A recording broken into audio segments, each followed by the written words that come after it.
शाम के लगभग 6 बजे इंटरनेशनल एयरपोर्ट पर लोगों की भीड़ थी। कोई अपने परिवार से मिल रहा था तो कोई अपने नए सफर पर जा रहा था। उसी भीड़ के बीच ईशानी बार बार अपनी आंखों के आंसू पोंछ रही थी। उसके सामने ध्रुव खड़ा था, वही ध्रुव जिससे वो पिछले 2 साल से प्यार करती थी। आज ध्रुव बेंगलुरु जा रहा था। ईशानी ने ध्रुव की तरफ देखा। उसकी आंखों में जाने की उदासी साफ दिखाई दे रही थी। उसने धीमी आवाज में पूछा, ध्रुव, तुम चले जाओगे तो हमारे बीच सब पहले जैसा रहेगा ना? ध्रुव कुछ पल उसे देखता रहा, फिर उसका हाथ अपने हाथों में लेकर बोला, ईशानी, मेरे लिए जगह बदल रही है, तुम नहीं। ईशानी की आंखें भर आईं। लेकिन अगर तुम बहुत दूर चले गए तो? ध्रुव ने हल्की मुस्कान के साथ कहा, दूरी सिर्फ रास्तों में होगी, हमारे रिश्ते में नहीं। उसने ईशानी का हाथ थोड़ा कसकर पकड़ लिया। मैं वहां अपने भविष्य के लिए जा रहा हूं और उस भविष्य में तुम हमेशा मेरे साथ हो। लेकिन घर पर हमारे बारे में कब बताऊं? ध्रुव ने कहा, अभी नहीं। पहले मुझे अपने पैरों पर खड़ा होने दो, फिर मैं खुद तुम्हारे घर आकर सब बताऊंगा। तुम बस मेरा इंतजार करना। ईशानी ने बिना कुछ सोचे सिर हिला दिया। उसे ध्रुव पर पूरा भरोसा था। तभी एयरपोर्ट पर अनाउंसमेंट हुई, बेंगलुरु जाने वाली फ्लाइट की बोर्डिंग शुरू हो चुकी है। ध्रुव ने अपना बैग उठाया। जाते जाते उसने ईशानी से कहा, मैं रोज फोन करूंगा, तुम्हें शिकायत का एक भी मौका नहीं दूंगा। ईशानी ने हल्की मुस्कान के साथ कहा, मैं इंतजार करूंगी। ध्रुव चला गया। ईशानी बहुत देर तक उसे जाते हुए देखती रही, जब तक ध्रुव उसकी आंखों से पूरी तरह दूर नहीं हो गया। शुरुआत के कुछ दिन ध्रुव ने अपना हर वादा निभाया।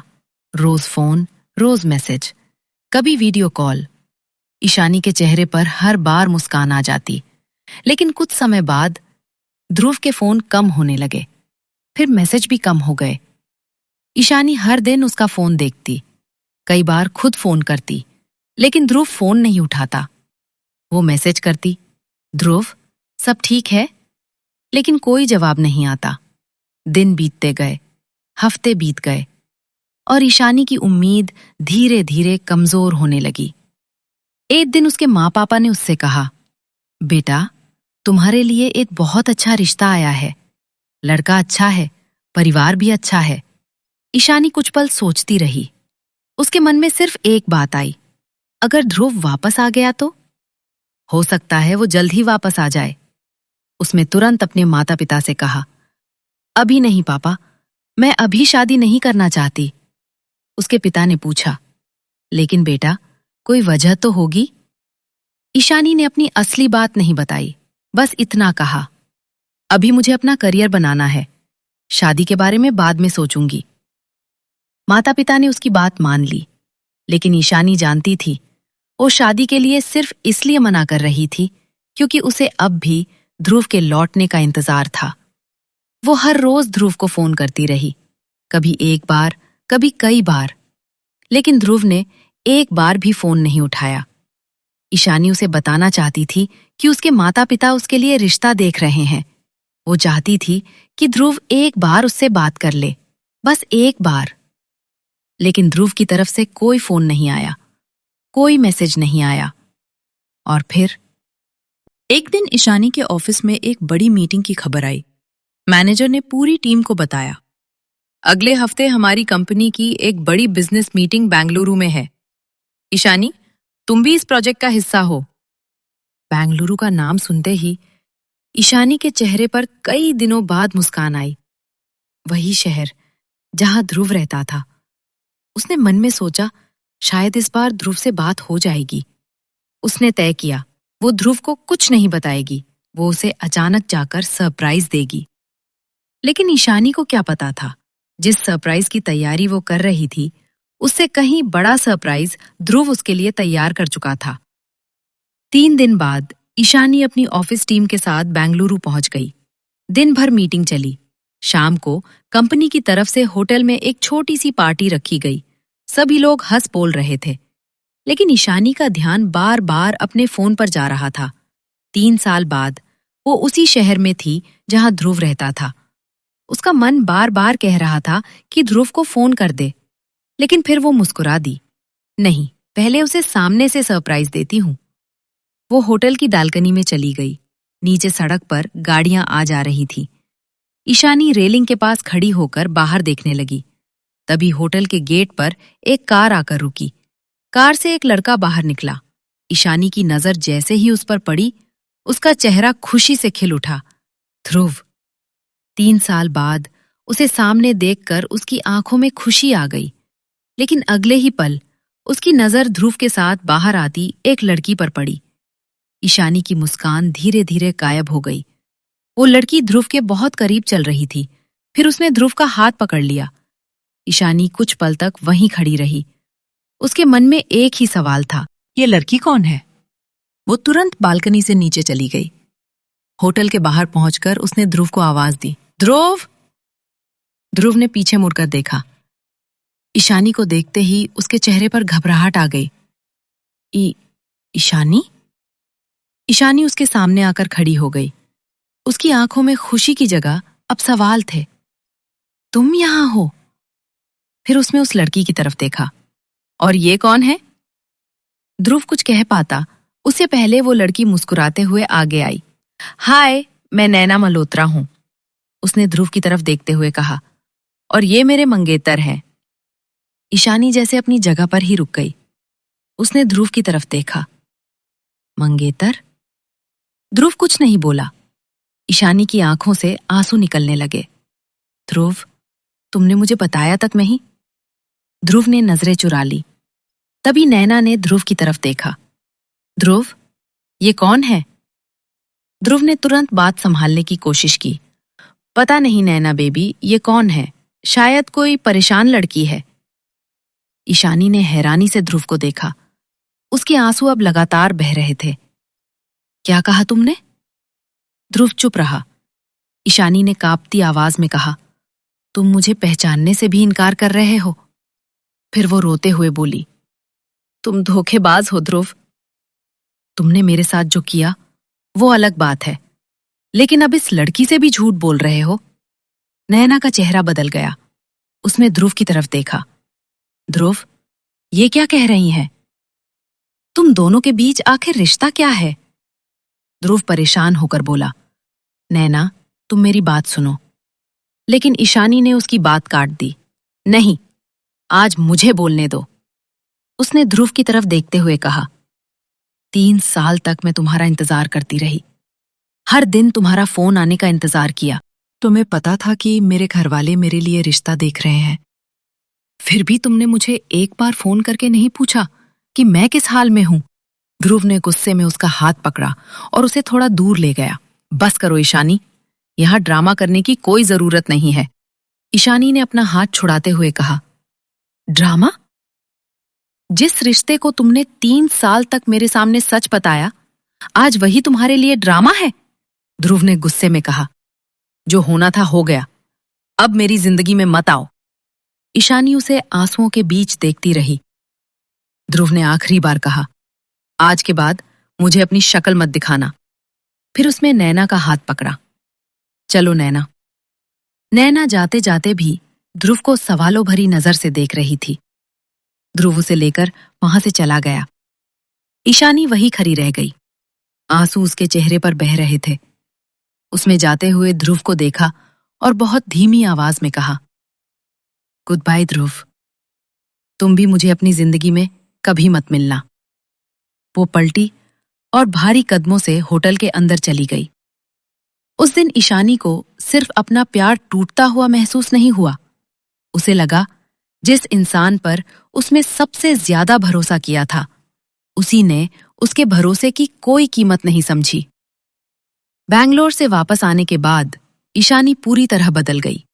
वो ऑफिस जाती, काम करती और सीधे घर वापस आ जाती। माँ पूछती, बेटा क्या हुआ है? ईशानी बस कहती, कुछ नहीं माँ, मैं ठीक हूं। लेकिन वो ठीक नहीं थी।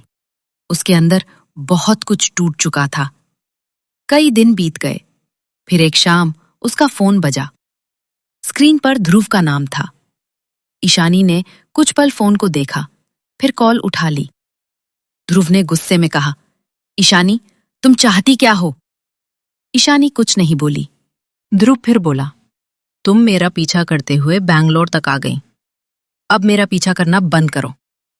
ईशानी की आंखों से आंसू निकल आए। ध्रुव, मैं तुम्हारा पीछा करने नहीं आई थी। मेरी ऑफिस की मीटिंग थी, मैं बस। ध्रुव ने उसकी बात पूरी नहीं होने दी। मुझे कुछ नहीं सुनना। तुम्हारी वजह से मेरी मंगेतर मुझ पर शक कर रही है। अब मैं अपनी जिंदगी में खुश हूं। मैं नैना के साथ खुश हूं। ईशानी की आवाज कांप गई। तो फिर मुझे 3 साल तक इंतजार क्यों करवाया? ध्रुव ने गुस्से में कहा। जो था वो खत्म हो चुका है। और हां, तुम्हें जिससे शादी करनी है कर लो, लेकिन मेरा पीछा करना छोड़ दो। इतना कहकर ध्रुव ने फोन काट दिया। ईशानी फोन हाथ में लिए बैठी रह गई। उसकी आंखों से लगातार आंसू निकल रहे थे। उस दिन उसका सिर्फ ध्रुव पर से भरोसा नहीं टूटा था, उसका प्यार और शादी जैसे रिश्तों पर से भी भरोसा उठ गया था। उसने सोचा, जिस इंसान के लिए मैंने 3 साल इंतजार किया, अगर वही इतनी आसानी से मुझे छोड़ सकता है, तो फिर किसी रिश्ते पर भरोसा कैसे करूं? अगली सुबह नाश्ते की मेज पर उसके पिता ने धीरे से कहा, बेटा, तुम्हारे लिए एक रिश्ता आया है। लड़का अच्छा है, परिवार भी अच्छा है। ईशानी ने कुछ पल अपने पिता की तरफ देखा। इस बार उसने कोई सवाल नहीं किया। धीरे से बोली, पापा, मैं शादी के लिए तैयार हूं। उसके माता पिता हैरान रह गए, लेकिन ईशानी के दिल में क्या चल रहा था, ये सिर्फ वही जानती थी। कुछ समय बाद ईशानी की शादी मयंक से तय हो गई। ईशानी ने शादी के लिए बस एक बात कही थी, मुझे शादी में कोई शोर शराबा नहीं चाहिए।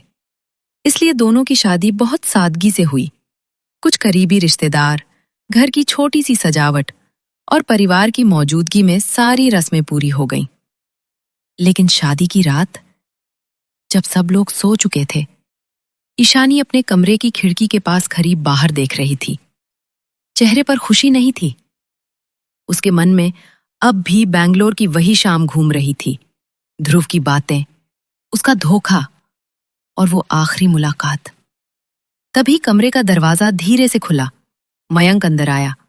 उसने ईशानी को खिड़की के पास खड़े देखा और धीरे धीरे उसकी तरफ बढ़ा। लेकिन ईशानी ने तुरंत हाथ उठाकर उसे रोक दिया। रुकिए मयंक जी। मयंक वहीं रुक गया। ईशानी ने गहरी सांस ली।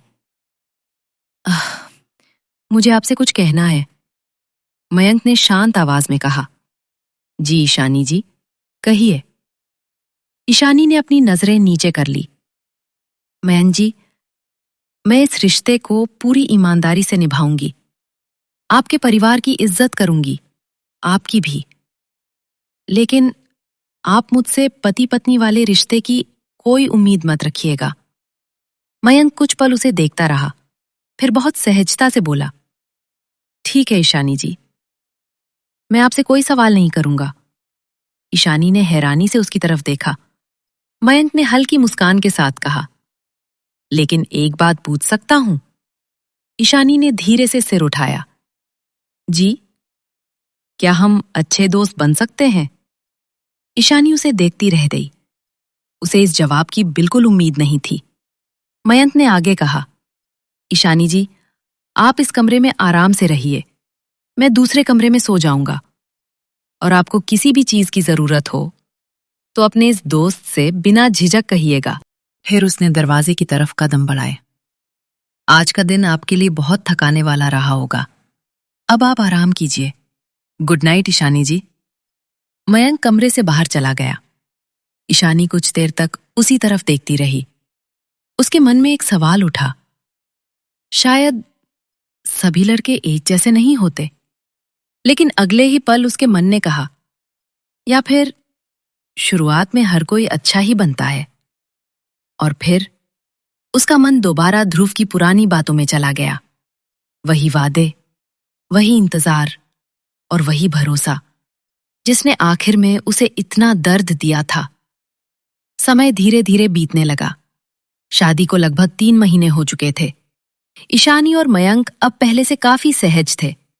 ईशानी सुबह उसका टिफिन बनाती, दोनों साथ नाश्ता करते, ऑफिस जाते, शाम को कभी कभी साथ घर लौटते। मयंक ईशानी की छोटी छोटी बातों का ध्यान रखने लगा था और ईशानी भी धीरे धीरे मयंक की अच्छाई समझने लगी थी। एक शाम मयंक ऑफिस से घर आया। उसके चेहरे पर खुशी थी। उसने आवाज लगाई, ईशानी जी। ईशानी रसोई से बाहर आई। जी मयंक जी। मयंक ने कहा, मेरे कजिन की एंगेजमेंट है कल शाम, उसने हम दोनों को बुलाया है। ईशानी ने कुछ नहीं कहा। मयंक तुरंत बोला, अगर आपका मन नहीं है तो कोई बात नहीं, मैं अकेला चला जाऊंगा। उस रात ईशानी देर तक सोचती रही। मयंक ने कभी उस पर कोई दबाव नहीं डाला था। उसने हमेशा उसकी इच्छा का सम्मान किया था। ईशानी ने मन में सोचा, शायद मुझे इनके साथ जाना चाहिए। अगली सुबह उसने मयंक को मैसेज किया, मयंक जी, पार्टी कितने बजे है? मयंक का चेहरा खिल गया। उसने जवाब दिया, शाम 8 बजे। ईशानी ने फोन देखा और कई दिनों बाद उसके चेहरे पर एक हल्की मुस्कान आई। उसे नहीं पता था कि उसी पार्टी में उसका अतीत फिर उसके सामने खड़ा होने वाला है। शाम मयंक ऑफिस से घर आया। ईशानी नीली साड़ी में तैयार खड़ी थी।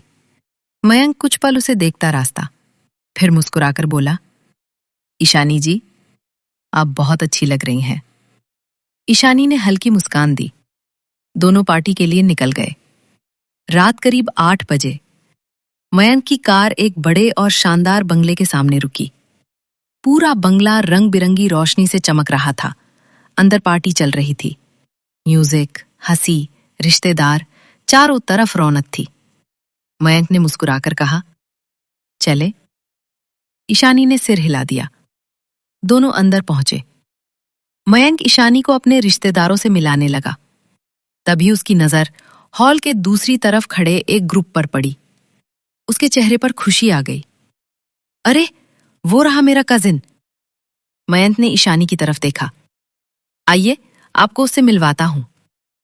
दोनों उस ग्रुप की तरफ बढ़ने लगे। ग्रुप में कुछ लोग आपस में बातें कर रहे थे।